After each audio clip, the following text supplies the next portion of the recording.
Good people who listen to the person on the microphone, hello to you. We're so glad you're here. If I might, I just want to welcome you to Hot Topics and be the first one perhaps to wish you a happy Juneteenth for next Thursday and happy Pride. You can clap. I am Jane Hirsch, and I get to co-president with Reverend Kathy Schmitz.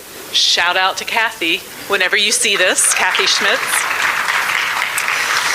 And we welcome those of you here in the event center, and also to the folks watching on Facebook Live. And then also this will be available after the program on our YouTube channel. So thanks, YouTubers, if you're watching this later. If you haven't done so already, please silence your phone right now.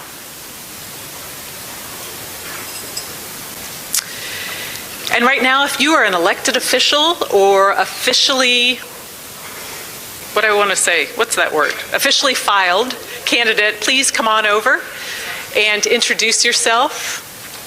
And this is the part that I say while we're waiting for any one of those people to show up, that we hold our nonpartisan status very dearly. Our reputation rests on it. So any small thing that we do can either undermine it or underscore it. So when I ask you please to not clap, that is one way that we can underscore our nonpartisan status. But I assure you, when the last person has introduced him or herself, we will cheer wildly. Okay? Promise? Lisa? Okay, as Mother RuPaul would say, don't fudge this up. Good morning, my name is Stephanie Vanos, and I'm a school board member for Orange County Public Schools. Good afternoon, my name is Kimberly Kiss, and I am running for Orlando City Commissioner in District 3. Hello, I'm Robin Dellinger, and I'm a school board member in Seminole County. Hi, I'm Representative Rita Harris. I represent House District 44 in the Florida House. Hello, I'm Melissa Vickers, and I am your public defender for Orange and Osceola counties. All right, woohoo!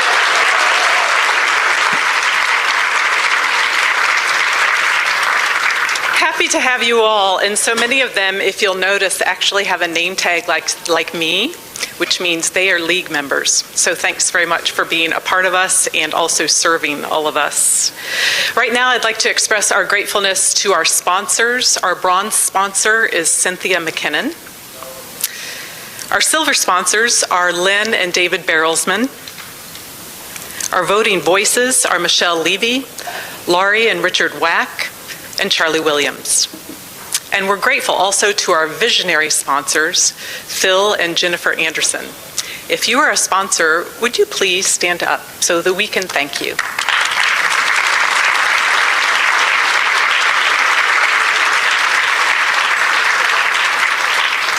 And this summer, we are pursuing a matching gift campaign with all donations doubled through the end of July, thanks to a generous challenge from the Andersons.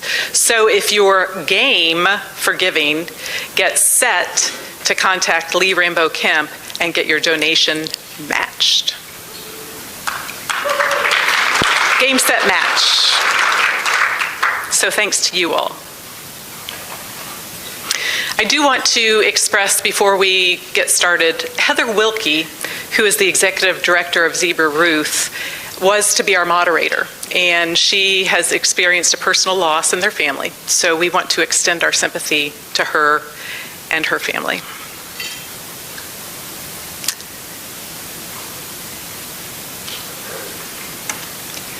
Nine years ago yesterday, the Pulse tragedy occurred. We were stunned and devastated by this horrific act of violence targeting LGBTQ plus people. But in that dark moment, we came together as a community. Neighbors lined up to donate blood. The shores of Lake Eola were filled with Orlandoans joining together to mourn and honor those lost and to support one another. In our worst of times, the best of us came out, here, in our community, and around the country. If you would, please pause with me for just a moment to observe the 49 lives lost.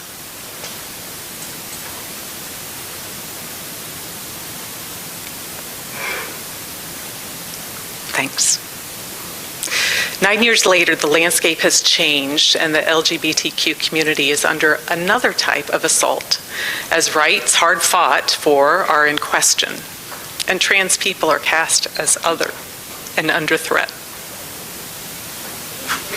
Does anyone else feel real tenderness towards this? Anyway. Our moderator today, Gina Duncan, is CEO and president of the Pride Chamber of Greater Orlando, advocating for equality through economics with the Central Florida business community. She's been a corporate leader in the Florida mortgage banking industry for over 30 years. She served in leadership roles with many LGBTQ organizations and has been recognized with numerous awards, including the Equality Florida Lifetime Achievement Award. Ladies and gentlemen, Gina Duncan.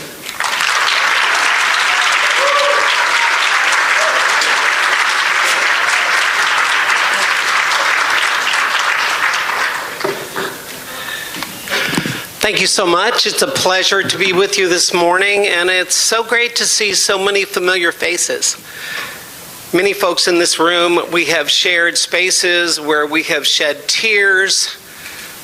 During the Pulse tragedy, we have shared laughter and joy during Pride Month, and now we come in this space to center ourselves and to find the humanity that we all hope we find. You know, we're here as an LGBTQ community with heavy hearts and grave concerns for our community as well as our nation. According to the Human Rights Campaign, the LGBTQ community is facing unprecedented challenges in 2025. There's a sense of being under attack in every aspect of LGBTQ living.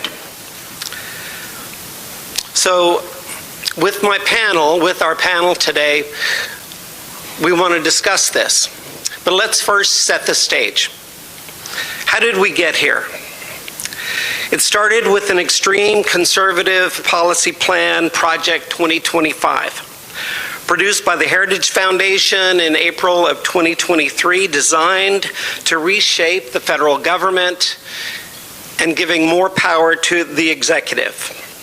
It contains numerous provisions that significantly impact the LGBTQ community, their rights and protections. It advocates for removing LGBTQ plus individuals, health care, impacting their employment, promoting discrimination, and erasing the transgender community. Legislative attacks have occurred. State legislatures, especially in Florida and Texas, have passed a large number of bills that negatively impact the LGBTQ plus community, especially transgender rights. These attacks include bills targeting health care for transgender youth and adults, participation in sports, personal identifications, and bathroom access. Federal policies and national narratives have changed. Executive orders signed by the president, such as those recognizing only two sexes based on biological characteristics and restrictions, restrict access to gender-affirming care for youth, and have further fueled these concerns in the community. The continued demonization of the trans community has also fueled increased discrimination and violence against my community. So how do we push back? And that's what we want to talk about today. State and national LGBTQ civil rights organizations emphasize the importance of continuing to mobilize, to be seen, to have voices raised and fight back against these attacks against our community. The LGBTQ community and its allies are actively mobilizing and advocating for our rights, leading to successes in blocking many of these public policy issues. We've had legal victories. Numerous court decisions have affirmed the rights of transgender individuals in many aspects of our lives. Increased visibility in sport and support is so important. The legal battles and public discussions around LGBTQ rights are bringing more visibility to the community and increasing understanding and support.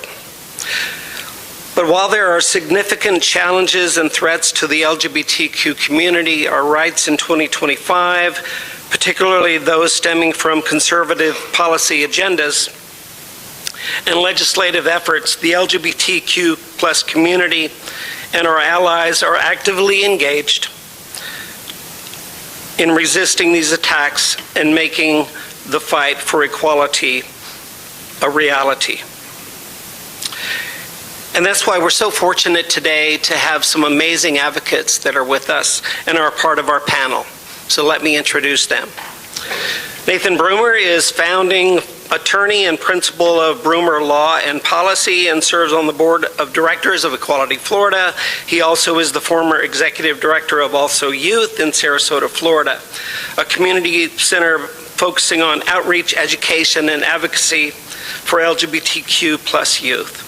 And as executive director for St. Pete Pride, he has done amazing work in launching the Trans March at the St. Pete Pride.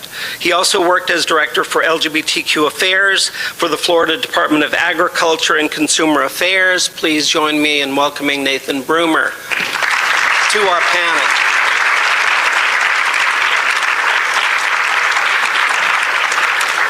Gabriella Rodriguez, or Gabriella, she likes to be called, Executive Director of QLatinx, a grassroots organization that works to uplift and empower the Central Florida Latinx LGBTQ plus community.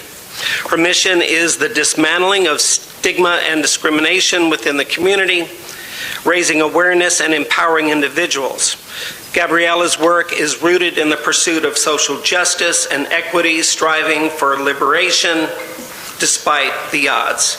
Gabriella Rodriguez.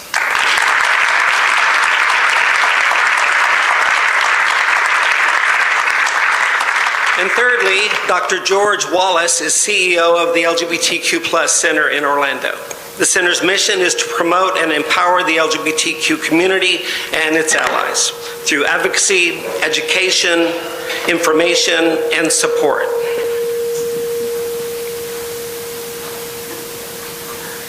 George's career has spanned 30 years in nonprofit management. Getting a little...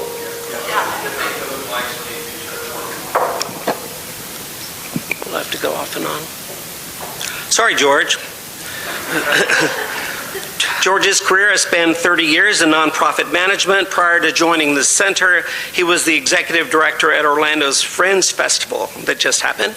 In 2022, Mayor Jerry Demings named him as Orange County's Distinguished Citizen of the Year. George Wallace.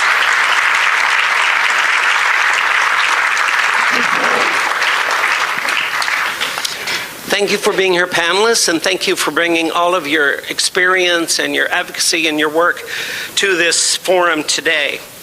You know, I've kind of set the stage in reference to where we are and the challenges that are facing us in 2025. But let's start with your work.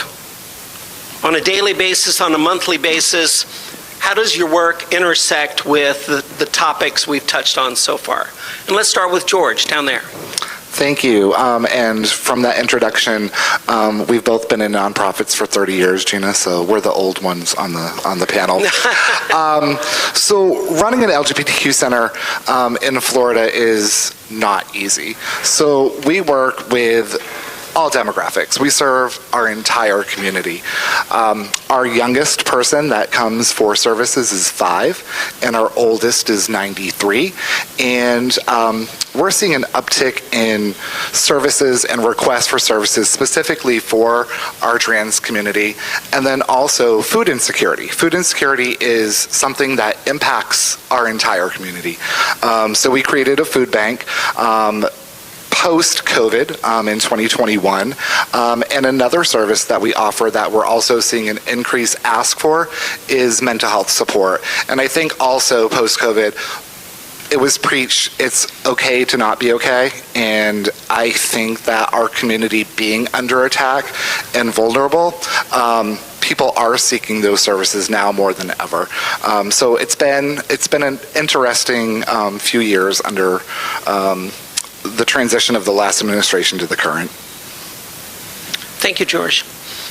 Gabrielle.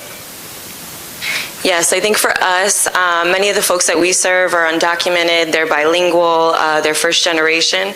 So navigating a lot of impossible choices, whether it's from leaving their house or whether it's going out into the public and seeking a job and making sure that they're not dead named. I think a lot of folks find that they're triggered. A lot of folks haven't dealt with some of the things that they've experienced throughout the years, and that just compounds on top of compounds on top of the things that are happening in the media and in the world. And things are getting a little hard for a lot of us, and a lot of us are very exhausted. And a lot of us have historically been erased from a lot of narratives in our space. Just like George mentioned, we see a lot of folks that are in need of tangible resources, the now, the food, the mental health piece, needing companionship with going to different spaces to be able to support them without being named, right? Just maybe being there as an ally or just sitting there, being with a person means so much for individuals. We see crises every week, whether it's people being outed at work or not having a safe space where they're able to live due to their sexuality. I have one member right now that is in fear of losing his DACA.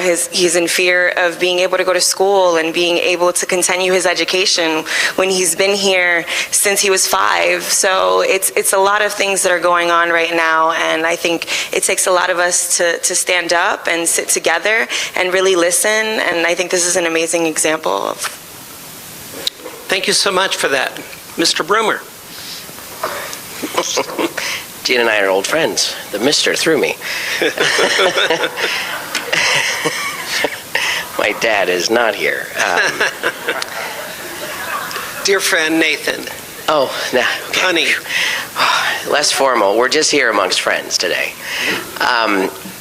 So my work currently is really at the intersection of where my roots are, which is in advocacy and the law, and developing and hoping to develop better policy, and frankly, a fourth circle, the political.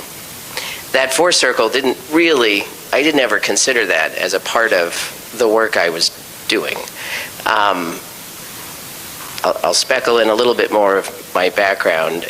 I got to lead an LGBTQ youth center, which is a rare resource in any state, much less in Florida for a number of years. I was a classroom teacher for a number of years. I wrote very large grants working in homeless services and in food and housing insecurity issues for many years. So I've done direct service, but now I'm much more at a more academic top level, but I'm still on the ground fighting. And I'm going to ground myself in the part of the introduction that Gina didn't give to you. I'm also a transgender Floridian, which is not something that folks always know, but if you Google me, absolutely impacts the work and what happens in the energy in a room sometimes when that becomes a part of the conversation. But I'm a parent.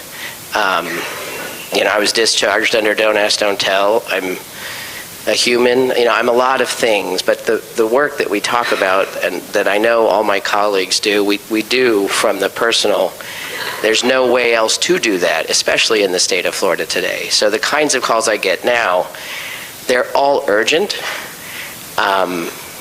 And folks are absolutely scared and intimidated that the government that is of and by and for the people, that is based in the Constitution that I fight for every day, somehow feels that we are not all welcome. And that's the work that we're doing collectively together. Thank you for that so much. You know, with the administration, with executive orders flooding the zone and so much coming at us, there's so much misinformation out there and a lot of confusion, especially in the LGBTQ plus community, because a lot of this is heading our way. I know recently, as you might know, when the Department of Motor Vehicles changed the requirements for getting your driver's license changed as a transgender person, and you no longer being able to have your proper gender marker on your driver's license, there was sheer panic in the community. My phone was blowing up at the chamber of our members and non-members asking, what do I do? Because that's so important to me, and it's something, frankly, that while I was working at Equality Florida, we worked so hard to get done, because that's such a validation of the transgender community and having that gender marker on your driver's license. So that's an immediate impact. Can you relate, panelists, something from these executive orders and the recent change in how our government is viewing gender diversity and inclusion, how that's directly impacted you and your work? Anybody who wants to start? Ben, when I have oh, there, hi. So one of the projects I'm working on is through my work with the American Bar Association. I sit in two leadership positions. One is the section of civil rights and social justice. And in 2017, we led a rapid response project in response to the administration at that time, starting to sort of put out some ideas that maybe were not really based on research, right? What the American people wanted.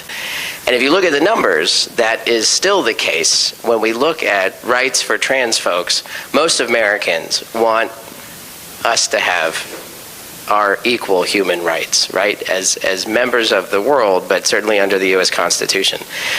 But we're now starting, and I'm leading that rapid response project, and when we start any question about executive orders do not change laws in this country. So we have to start there as a baseline. And I could touch on a number of different topics that fall underneath this, but the most important thing to recognize is what is happening as these things are coming out. Often they're available on the White House webpage. People don't realize the language that is in them that is intended to change the core beliefs of all Americans. They are using terms and phrases that are not common in our vernacular, and we should not repeat those words and phrases. We have to correct the record. And we have folks over-complying or pre-complying with executive orders before laws change.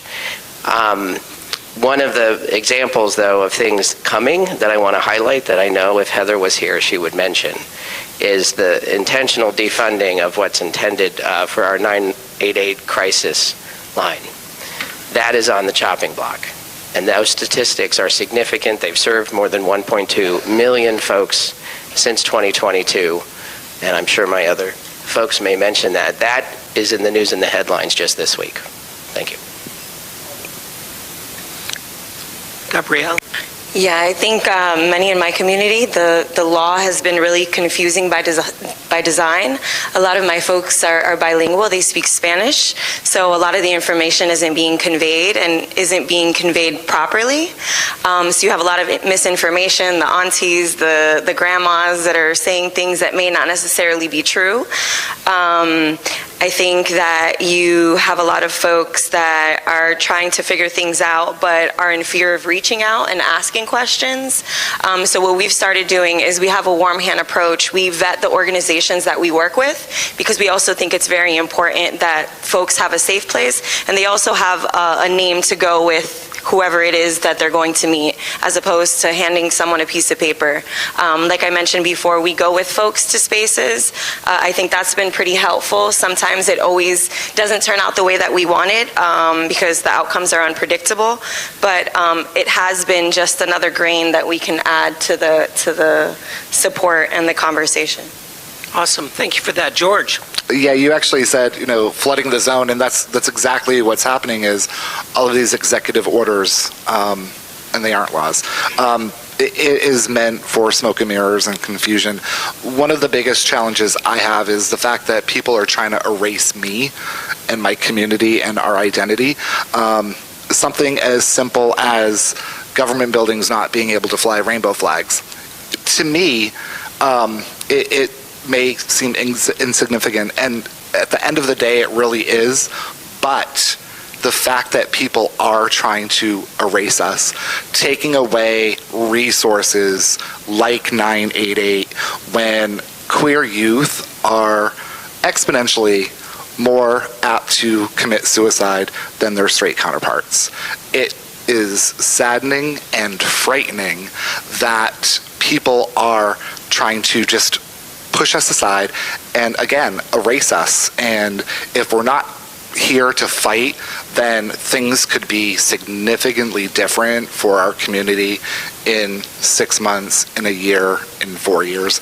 And I wake up every day saying, what today? What is being taken away from me? What is being taken away from my trans siblings? Can they use the bathroom today when they're at Walmart? And I know that sounds crazy, but that is the reality that people are facing in our community. That's such a good point, George. My phone rings every day with a transgender person saying that they're afraid to go to Walmart or they're afraid to go to the grocery store because of how the community's been demonized in recent years. In the state of Florida, we've kind of worked through this already once. And in the room today, we have two champions of equality. Ana Escamani, Representative Ana Escamani, I think came in. Are you here? There she is. Representative Dr. Ana Escamani, and Senator Carlos Guillermo Smith also join us.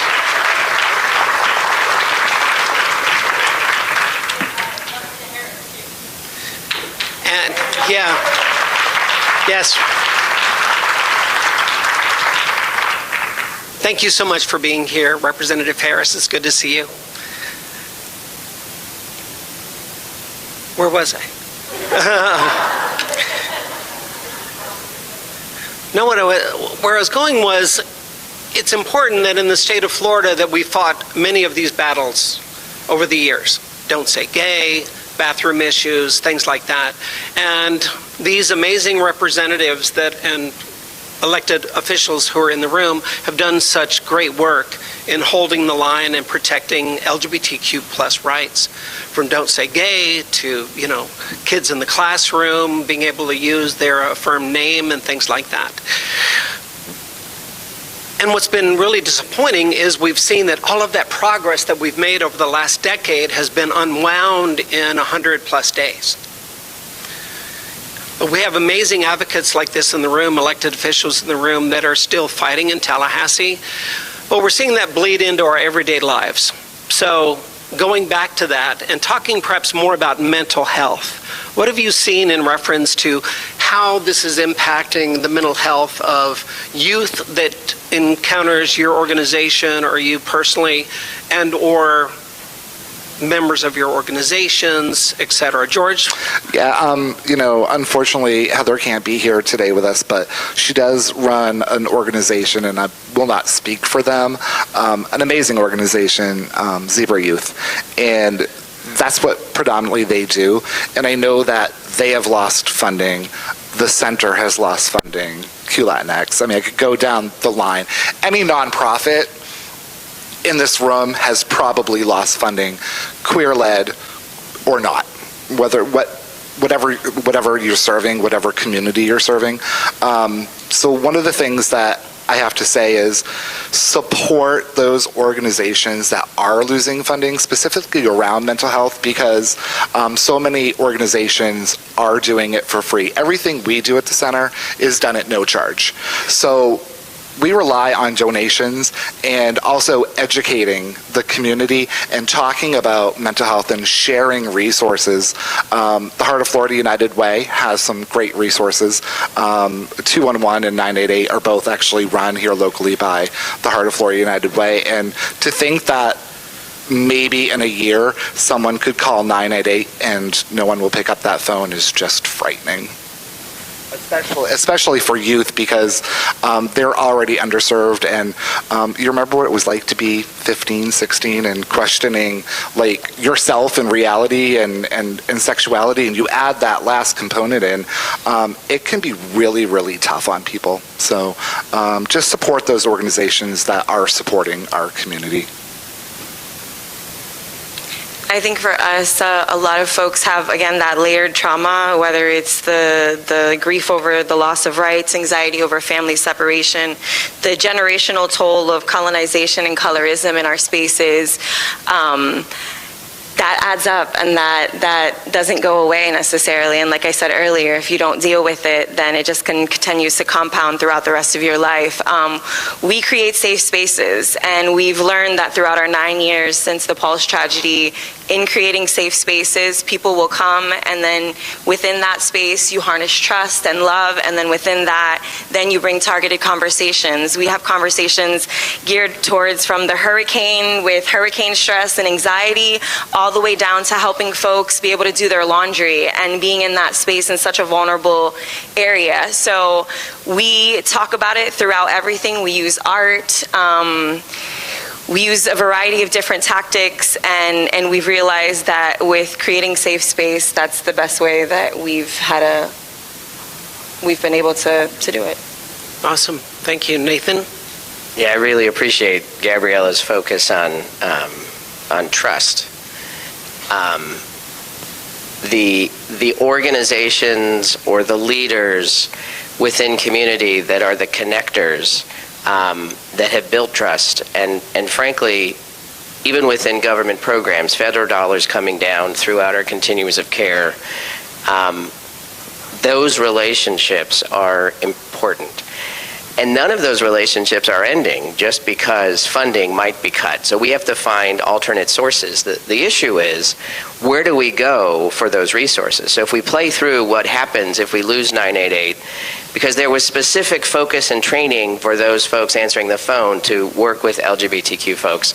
Well, I guess they'll go to our other LGBTQ focus hotlines, through Trevor Project or through the Trans Lifeline. But the call volume for those folks have already escalated, and their resources and capacity are already being tested. So the reality is figuring out how to then fill those gaps. And we've already got gaps in our communities. I think the other thing to remember too, the importance of visibility, that these organizations continue and that the leaders continue. But Florida, starting in 23, started to see a significant brain drain of LGBTQ focused professionals in every industry, including in education and nonprofits, choose to move their families to other states. And that's a personal decision for families to make. But those who stay, we have to continue to support. And also recognize not only are the youth challenged, but so are those leaders. This work is exhausting. I mean, the statistics are awful. Our youth are impacted by this discourse being so negative. We've got research that tells us it's in the 90% before we even get to mental health impacts like suicidal ideation or suicide attempts. Just their growth and upbringing is negatively impacted by the way political discourse happens in this country today. You all can be interveners in that. That'll be part of the call to action, the last question. But you all can participate. Yeah, that's coming in up. that. Thank you, Nathan. Let me go back and correct a fumble I made. Representative Rita Harris, a good friend of mine, please stand up and be recognized because I wanted to make sure. Thank you. Thank you for being here. You're awesome. Recently, we've been on some region-wide and statewide conference calls from national organizations like the ACLU and Equality Florida, state organization, and the Human Rights Campaign. And the discussion was that there is an executive order coming down that is imminent that will be stripping woke organizations of their nonprofit status, and/or organizations that deal too much in DEI, organizations that may be like the Pride Chamber, who supports equality through economics in the workplace. So there's a real concern that a DOJ-like assault on nonprofits could be coming down the pipe. Affecting what? Not only our ability to function, but also our ability to raise money. So let's talk about how has that worked for your organization? You know, the DEI issue, how that's been so demonized. How has your work in the woke DEI area impacted your ability to raise money? Yeah, I always stand 10 toes down that DEI is so important for our community for so many reasons, but it has impacted our funding. And I think it's also a lot of fear-mongering at the political level, and it crosses over into corporations. And again, it's smoke and mirrors, and a lot of people don't know what to do. So they're acting on things now that they project are going to happen. So they are pulling funding for any DEI initiatives. I know that the government is using keywords for grant applications on federal grants, LGBTQ, DEI, and all of the words that encompass that. So I actually had, true story, about a month ago, I had one of our funders come to us, and they said, "George, have you considered changing the name of the organization?" And no, but that was because they are fearful that they will no longer be able to fund us with our name.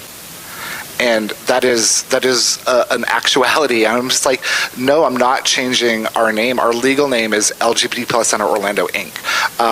And we go by the center, and I say the center a lot, and people are like, "Oh, what is the center?" And I always say the LGBT. Oh, okay, great, we understand. So I'm starting to find myself leading now more with I work for the Center Orlando, and it makes me stop and think, is like, no, I work for the LGBT Center Orlando, and I'm proud of that. So I'm not gonna. I have a board member, and I'm not asking to change the name of the organization. But but that is something that I have to face. And corporations are funding queer organizations less and less, and we have one of the biggest pride festivals in the Southeast, or at least in Florida. And I don't know what that's going to look like. They're not in the room, and I can't speak for them. But I'm fearful that these big events are going to look different without corporate support. So that's why so many organizations are leaning into the community and asking for help. Thank you so much, George. Gabriella? Yeah, I know for us, so we used to actually be fiscally sponsored by the center, what was it, less than a couple of months ago, and we just got our 501c3 status. But even in that process, I was fearful because under the classification I put LGBT, and in a lot of spaces they were getting denied. So we sat there for months on edge waiting to get our 501c3 and not knowing if that was going to be possible or if we were going to be able to continue our work. I've realized that there's been a funding drought in a lot of the things that we do, and we're already centering people that live within the margin of the margin. We've lost 2 of our health grants because they placed those restrictions, like you mentioned, on gender identity and sexual orientation. One of our sponsors quietly withdrew some of their funding because, like you said, the preemptiveness of these bills coming in, they didn't want to be associated with it. So we lose programming, we lose folks. My team is already small. I have only 4 people on my team. So we literally are the grant writers to the program leaders to the everything in between. So things are getting really, really tight, and we already lean on a very small budget. So we've had to lean on different partnerships, and we've had to lean on philanthropy,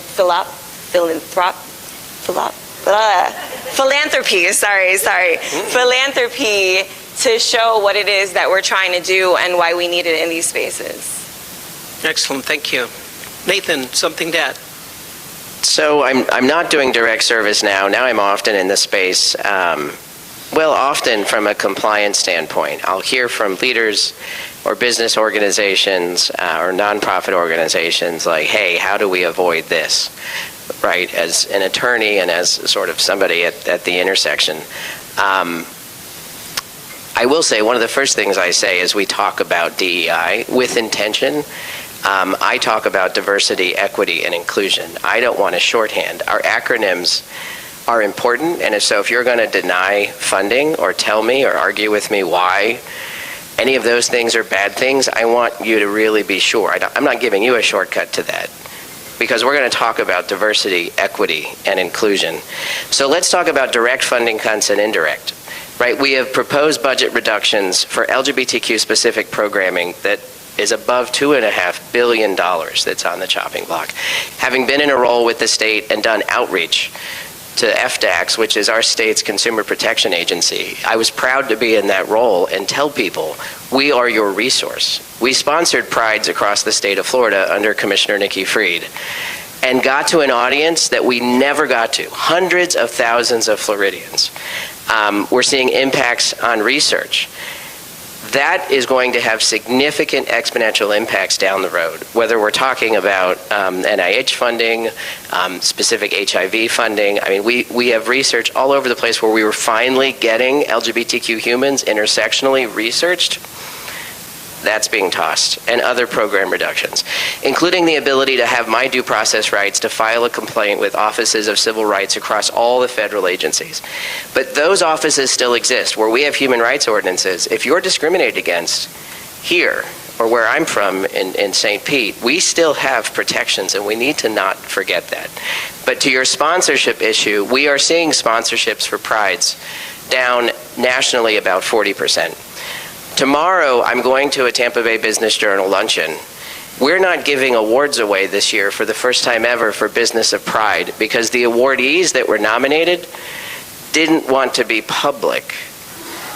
We're still having a panel, and I'm attending to support them as a past honoree, but I understand that metric. So if we're going to choose to lean in or lean out, we have to have conversations about why that's happening, and that's another thing I think I can encourage you all to also do. Who's not showing up this year at Pride? Find out why. Thank you. So impactful and so important. Before we talk about solutioning and how can we push back, let's drill down one more time in reference to specifics. What specific law, executive order, state law that was passed that directly impacted your organization or the people you serve in the community? Gabriella, let's start with you, perhaps. Like I mentioned before, many of my folks are undocumented and they live in mixed status families. So what we're seeing right now in our country is impacting folks from leaving their houses, is impacting folks from being able to do their day-to-day, from dropping off their kids at school or making a livable wage. I would also say a lot of the anti-LGBTQ rhetoric, so folks that sit at both intersections, there's a lot of fear within spaces. Nathan. Well, I don't really think it's a lack of law. I think for me and my work, it is a change in policy, specifically here in Florida, but we're now seeing it up at the federal level, the ability for trans folks to exist legally. Our legal identity gives us access to so many services, and an inability to update birth certificates or driver's licenses or anything else we put our photograph on is complicated. A lot of those forms of legal identification across the world, and even years ago in our country, didn't require gender markers at all. It was just name and number, serial number. No, I'm just kidding. A little bit of a high note, though, because we need some good news in this. I was thrilled to see the announcement from Puerto Rico that their Supreme Court is allowing X or third gender markers on their birth certificates now. That just came out last week. And I was actually really proud because it was right after I was just there. It's an amazing, no, please clap for that. It is significant. And I'm sure as a territory they will hear from the folks in DC on that, but It is something to be celebrated because who we are and that access to service, what will happen as there's disconnect, some things are updated and some things aren't. We don't have enough time to describe, but it is the invalidation of my humanity. It is the cruelty of that message. You don't exist. Trans people are not real. We need to step up and be here and be representing. We are. And we have families, and we're your neighbors.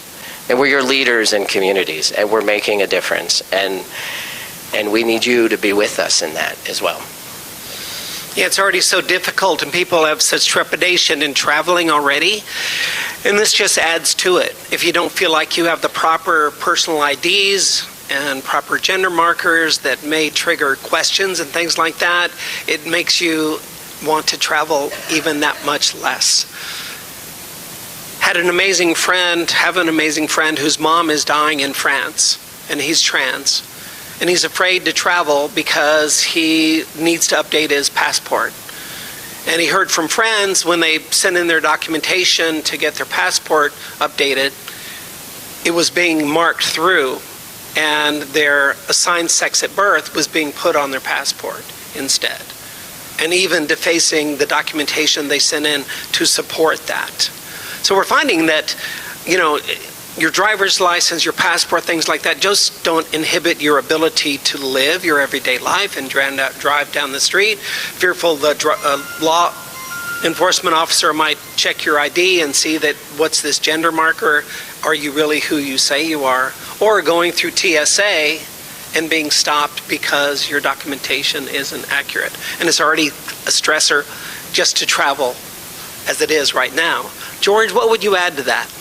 So I would add the unknown factor when it comes to medication for HIV testing. Great point. Funding in general, because there are a lot of organizations that are now charging for services that have been free for years, HIV testing, STI testing, and people around the world, so not just locally, but with the decimation of the funding and executive orders around HIV care, people are going to die, and it could be locally.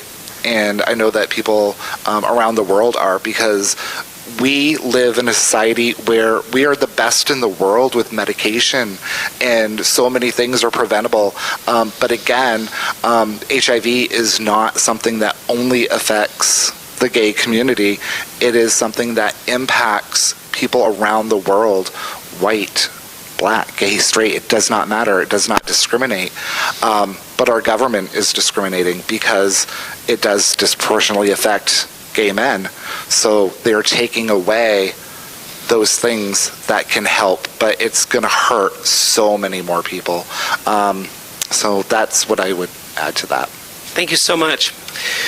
All right, let's shift the gear up a little bit and talk about, so what can we do? What can we do as individuals? What can we do as organizations to support the community, to drive the narrative in a more positive and equitable way, if that's possible? And Nathan, I see you smiling, so we'll start with you. Well, we're doing it today, right? We have to come together, all of our organizations,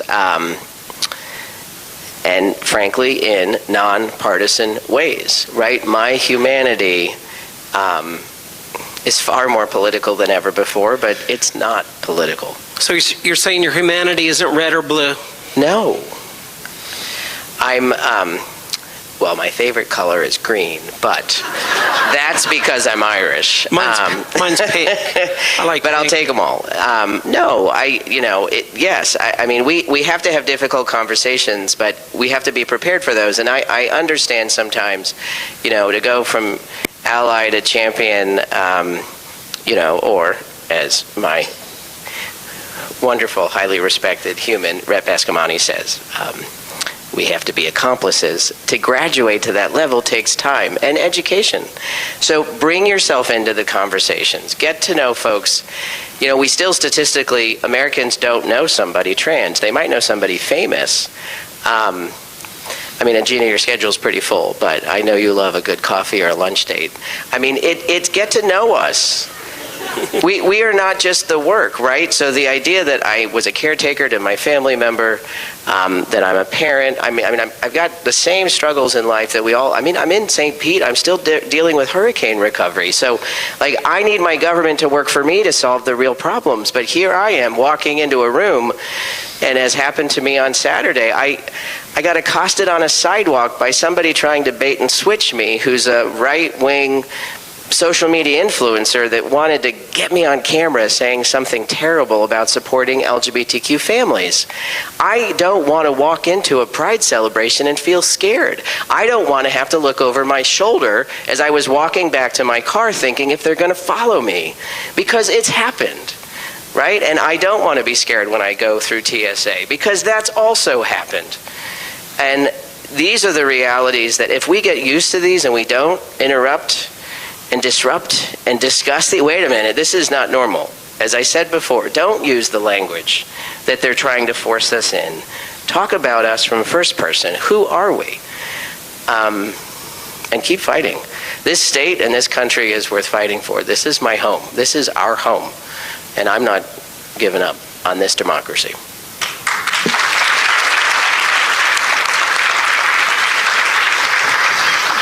So well said. Who wants to follow that?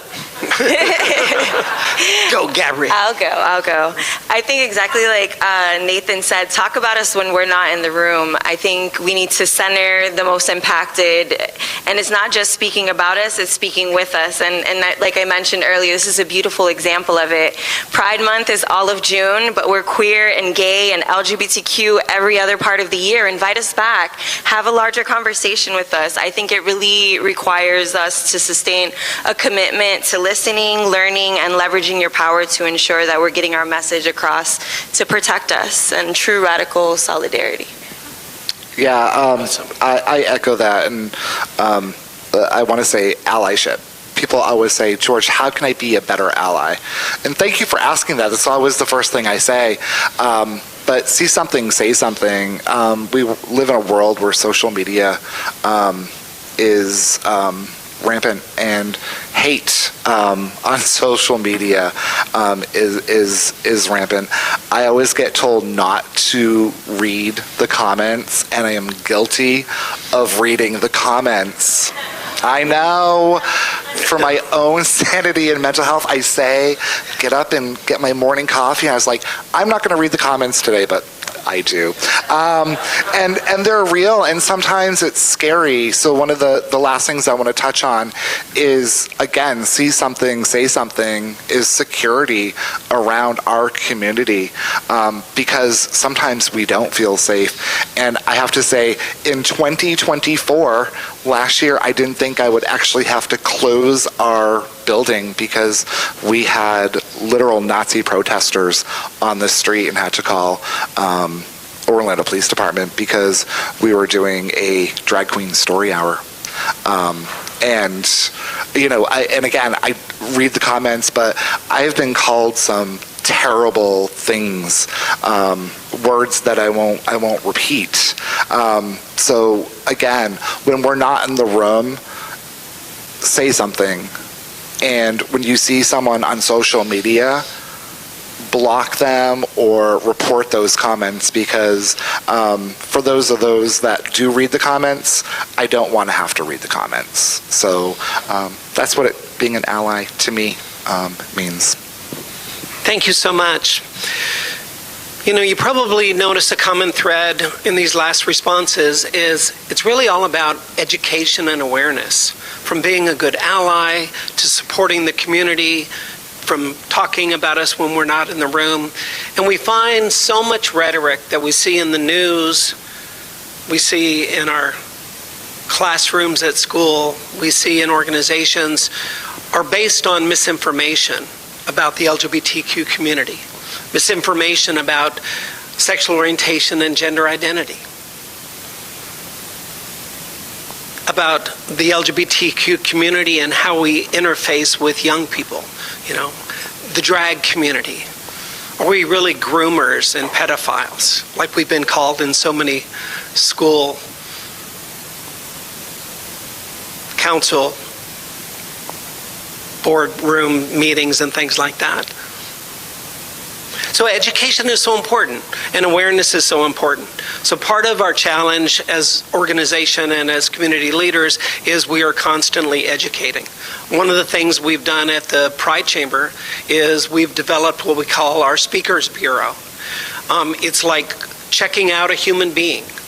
If you want, to have a session at your work, or you can check out this spiffy guy here, or say you want to have a workshop about transgender cultural competency. You can go to thepridechamber.org, click on our Speakers Bureau, and you can check out Gina Duncan to come and do a workshop at your office, at your organization, whatever. So information and getting awareness out there to dispel the myths and dispel the negativity around the community, I think is so important, because we have such an amazing, vibrant, and inclusive and loving community in Orlando that's been forged through the years, through leaders, and through Pulse to where we are now. We often are called the shiny blue bubble in Florida is Central Florida and Orlando. And we want that never to change. So in leaving that, before we go to questions, let me throw that kind of thought out there to y'all in reference to inspiration and next steps and what can we truly do to make a difference. Well, I'm going to plug St. Pete for a second here. What you can do is come on over the last weekend in June and come celebrate your Pride with us. And I'd also invite you all to come over to our Trans March, which leads the St. Pete Pride Parade. So it's one example. Lean into the community events that are happening, right? And we're another little blue bubble over there too. But have relationships with your electeds at every level and have conversations, even with the folks that maybe don't understand this, in being lucky enough to represent you all in the state with FDACs and to work on the issues I worked on. I had to have conversations with everyone. I've heard every argument, and I have a very thick skin. Not that I don't feel it, I got feelings, but I have fun activities I do. We were talking about it at the table earlier. But have those conversations. And it goes back to the education you said. If you need a little bit of background or a little bit of data to have confidence to have the conversations. We were all on some issue in the movable middle at one point. We've got, as a country, we realize, wow, equality is not just a principle in our Constitution. It benefits all of us. It benefits society. I know for the Chamber, you're often talking the economic argument, but the human argument will always be the most important argument to me. I want my child and my grandchildren to grow up in the country that gave me these opportunities. I am better off today than I was last year and last decade, but I am worried now that I can't say that with confidence for next year or next decade unless we all are in this fight together. So I come in March, come support the community in places and spaces maybe where you haven't been before, or bring up topics like this in a different table, in a different room. See what's happening. And if you need reinforcements, you can always call in the experts. You have amazing resources here that I often come over and take advantage of and fill my buckets and head back to the West Coast.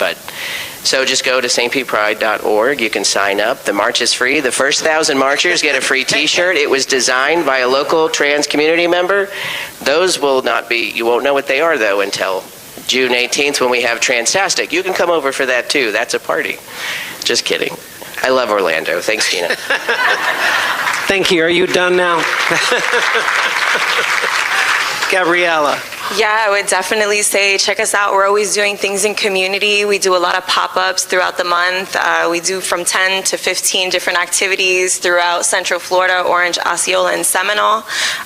You could check us out on Instagram or come see me. I can give you our information.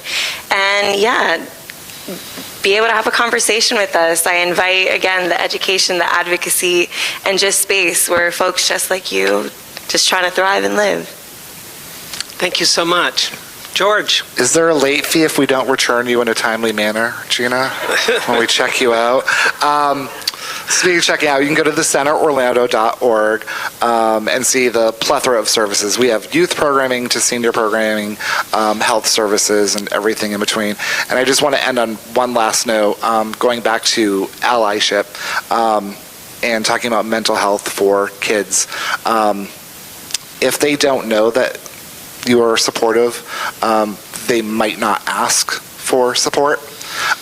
So something as simple as a rainbow sticker or an ally sticker on your door or on your car can literally change a life.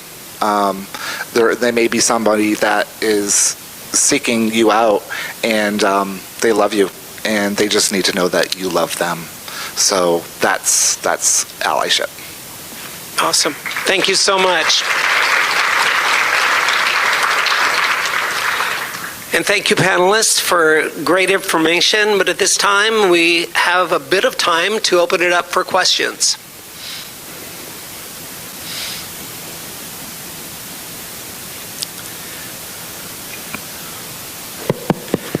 Okay, I'll let you go, Jared. All right, thank you, Pat. Panel, I have a question on funding.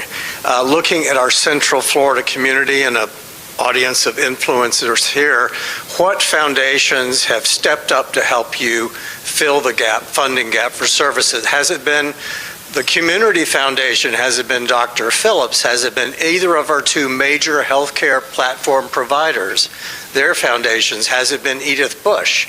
Let us know who the good guys are and how they might respond if they haven't been asked. And then, since our country seems to be in a wrinkle in time, I'm wondering if the international community has stepped up just to wave the flag and help their counterparts here. Thanks. Thank you. And I'm going to jump in on this as well, panelists, if you don't mind. Unfortunately, at the Pride Chamber, we have not had a lot of success with foundations. Our main sponsors, we have a gala coming up in September. Check it out, thepridechamber.org.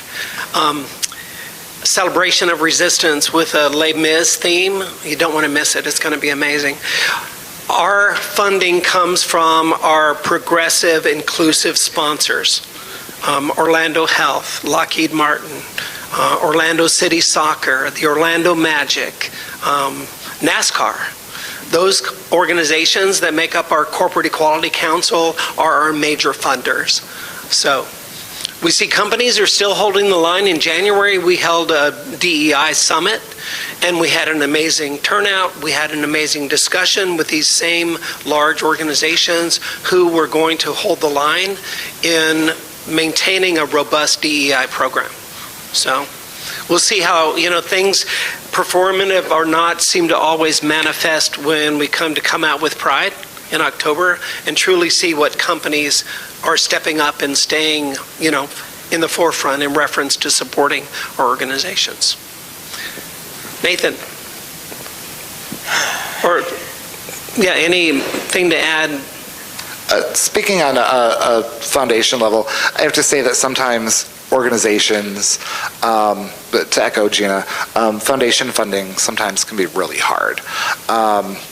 And sometimes smaller grassroots organizations like Gabriella, they're a team of one or two or three, so getting that expertise that foundations sometimes ask for, organizations just don't have that. So our finances are public. You can go on GuideStar and you can see who our funders are. But going back to your question, the list of funders, there was one that funds the center that you named. And there's one of that list that you said. So again, you can go to GuideStar and research for yourself. Yeah, so if you are a member of a foundation, we would love to talk to you. Anything to add? Sure. As a former grant writer, I used to write big federal grants, 7-figure grants, right?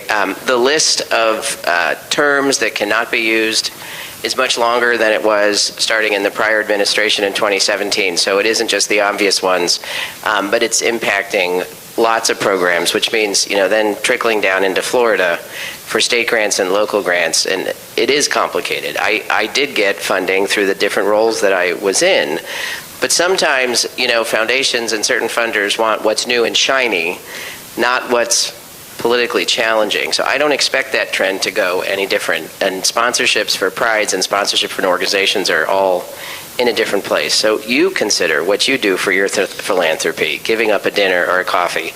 And since in my day job I am an attorney and I do work in estate planning and life planning, be very thoughtful about what your legacy is and consider updating it, to be perfectly frank, because I have had a lot of clients that name specific nonprofits and don't include in their planning, what if that organization doesn't exist? Make a backup, right? And say, well, I want to focus on LGBTQ youth, so that money has to go there as a part of your estate or your trust. These programs need you now, but we will need you well into the future, because the damage being done will affect generations if we don't turn this tide very soon. Thank you for that, and thank you for that thoughtful question. We appreciate it. Yes? Lisa Adkins, league member, newsletter writer, read it. Are our personal economic protests working? I mean, I haven't shopped at Target in forever, and I don't take ice in my Coke. So are things like personal protests economically making a change? I think that they are. I think that they are.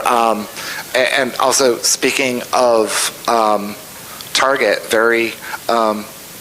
this month, they actually were the beneficiary with the Target rewards program. So I don't think that they've completely stopped, right? And the onus is on us to promote that. And we put it out in our newsletter, and I got the cutest response. Someone said, I thought we were boycotting Target. So, right? But I think things are working. I think that one day where nobody shopped, I think it scared a lot of people. So they're paying attention, which is what really matters. Yeah, and I think on the flip side of that, anecdotally, we've heard that Costco is killing it. I mean, Costco has never been busier because they're stepping up and supporting the community. So we're seeing that's a positive impact. Anything to add? Anybody else? Well, consider where you take your dollars and then consider where you put them, right? Support local small businesses. We have some fabulous queer-owned and black-owned bookstores. I don't need to get my books on Amazon. I don't mind. I'll wait 2 or 3 weeks. I'll buy it from you so you get the profit, right? So think about where you're taking it away, but also think about where you're redirecting it. Yeah. Yes. Hi, Victor Colazzo. I've been a member of the league for a little while now, and I just wanted to, I don't have a lot of money. I don't have the kind of money those big foundations can give you. And could you guys talk about the impact that, I know numbers matter, and I know our elected officials that I support here, go for the small donors. I don't have a lot of money to give to the center, but I am a monthly donor to the center. And what's the impact on people, the everyday people? And the second part of that is, in retirement, all I do is volunteer. And the research now shows that regular volunteers for an organization save the organization over $30 an hour if they had to have a staff member. So last year I was over 250 hours at the center, and you do the math.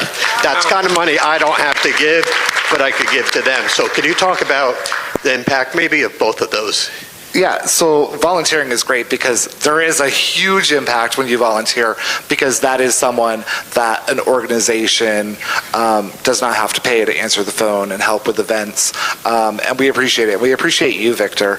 I think, Victor, I'm going to call you out and say that I think that you are one of the handful of people, we're almost 50 years old, Volunteer of the Year twice. So Victor is an amazing ally to our community.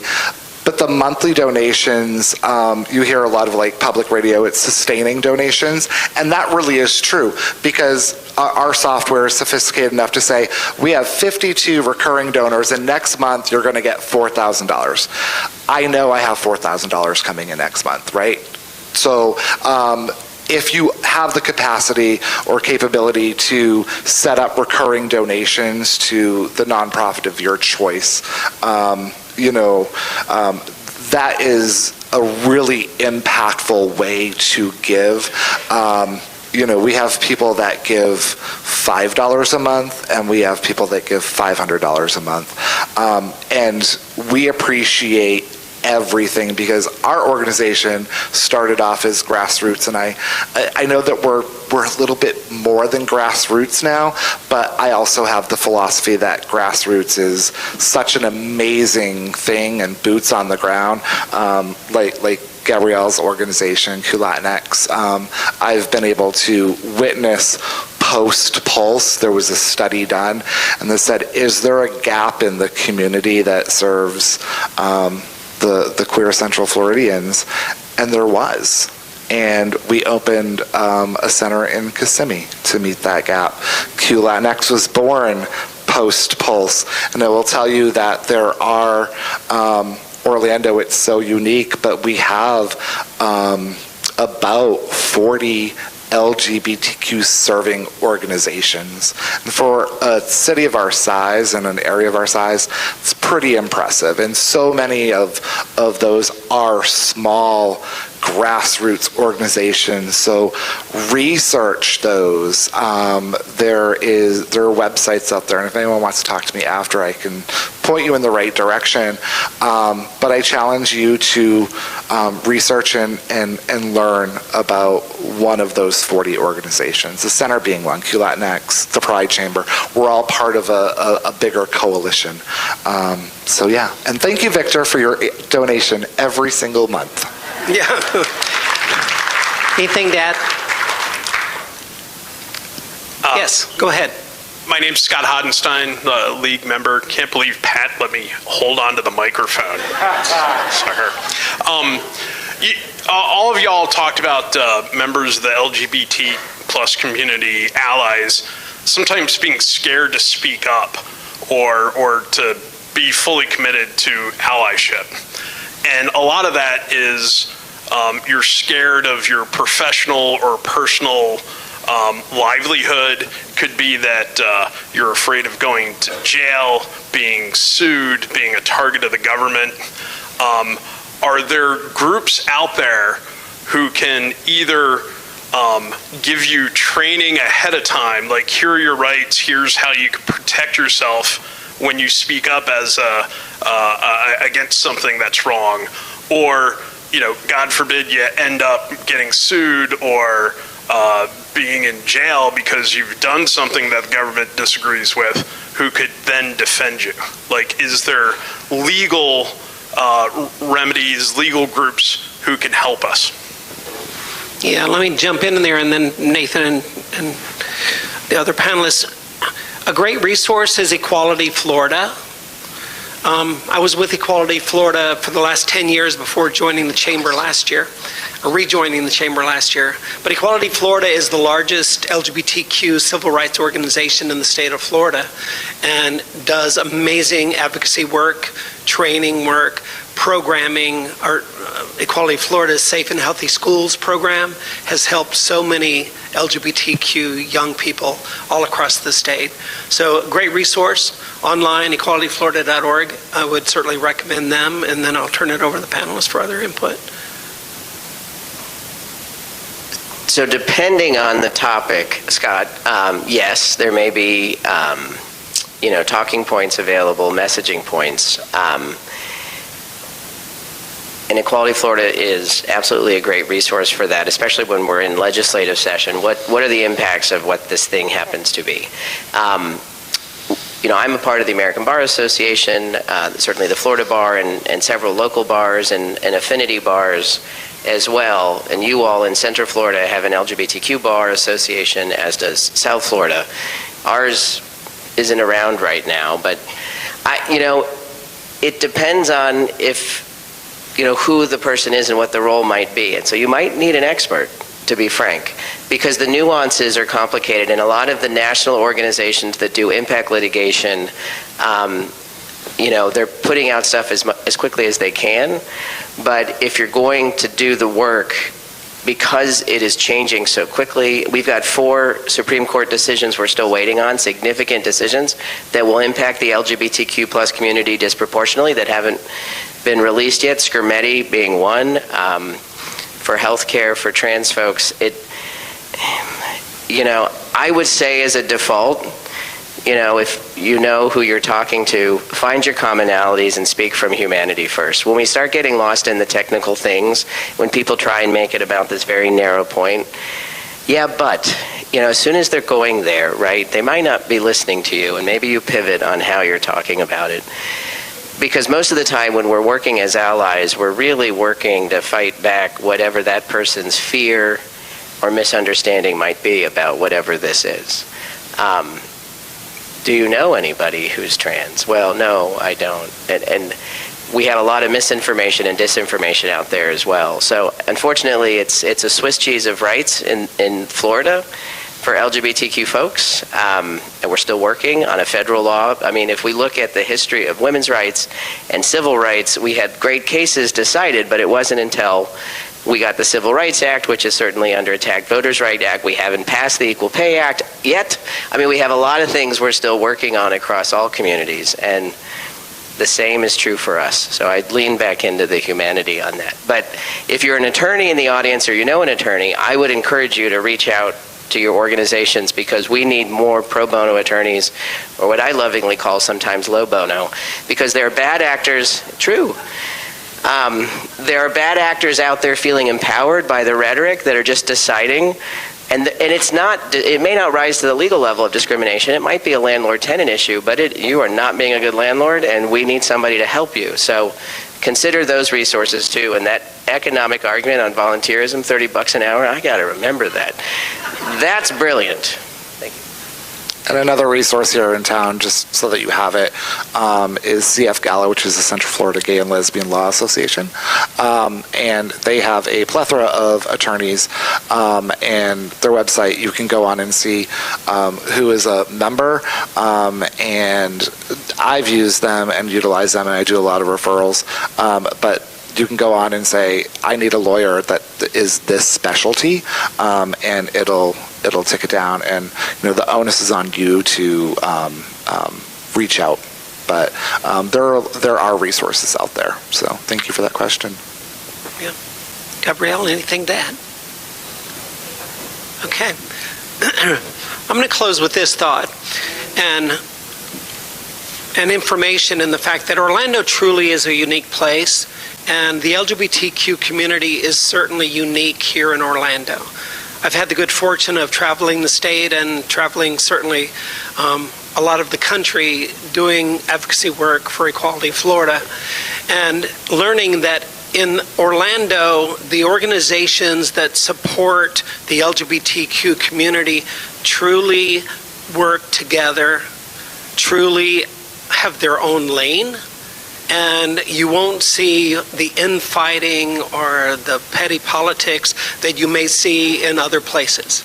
In Orlando, Florida, our LGBTQ organizations came together after Pulse and formed the One Orlando Alliance that's being revisited to be resurrected, if you will. But it spoke to the fact that all of the organizations in Orlando that support the community are in their own lane and continue to support each other, not only financially, but through resources and through all of the different events they do.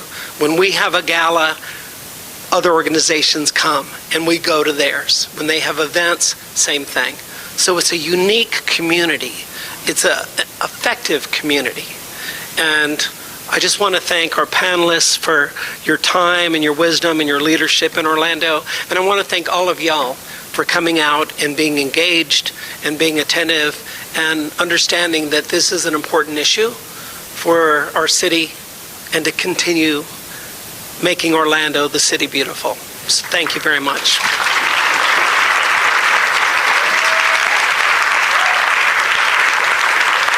You can sit.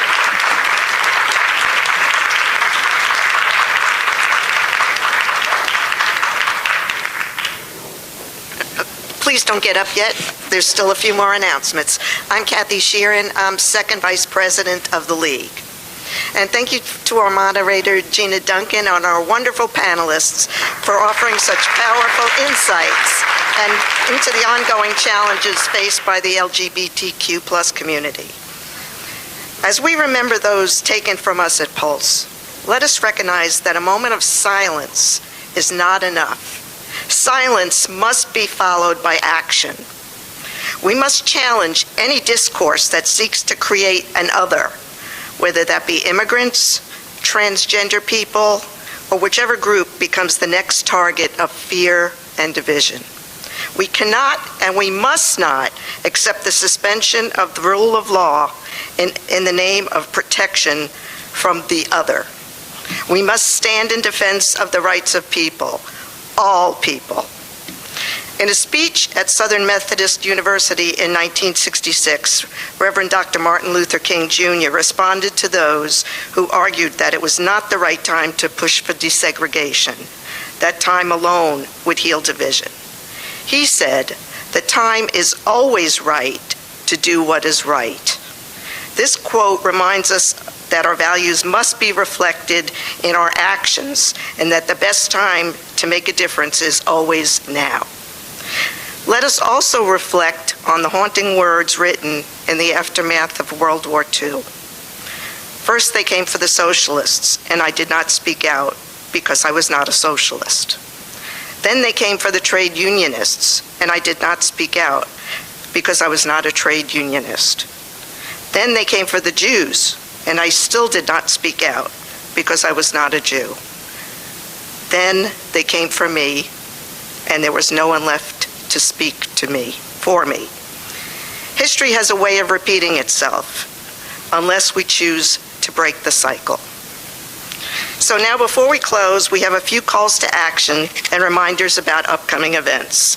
Let us leave here not just inspired, but committed to creating meaningful change. Okay, and we have the slides, okay. First, some calls to action. What can League members do? Besides the great suggestions that our panelists had today, there's a few other things we can suggest. We proudly have a DEIA committee. And if you're interested, contact our co-chairs, Marilyn Baldwin and Virginia Meany. Are they any of them? Okay, there's Virginia in the back. So see Virginia if you're interested in joining the committee. They could always use your help. Please complete our event survey. We definitely value your feedback. Next, you can support the LGBTQ Center in Orlando, Equality Florida, Zebra Youth, and other organizations that make our community better. But yet they are still losing funding, as we heard today. The legislature is back for unfinished business. Sign up for text updates. You can find the links in our newsletters. Indifference is not an option. There is work to be done as the League moves forward. Please join us. And now for some upcoming events. The Winter Park Library is hosting Americans and the Holocaust now through September 5th. If you want to, you can stop by after Hot Topics. The City of Winter Park Gay Pride Month proclamation is today at 3:30 at Winter Park City Hall. It would be great to have a turnout in support for that. The No Kings Rally is this Saturday, June 14th at 5 p.m.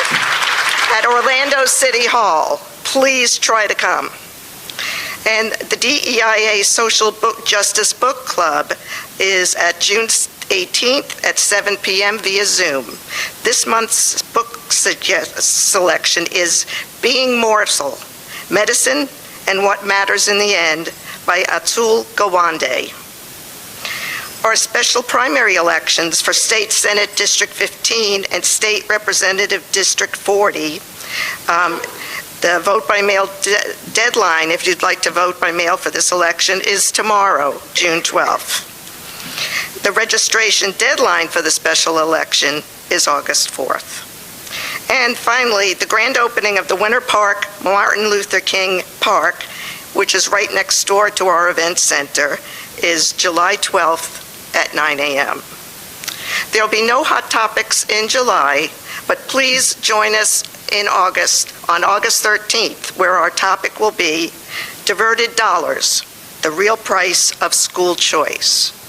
And with that, I adjourn the meeting, and thank you all for coming today.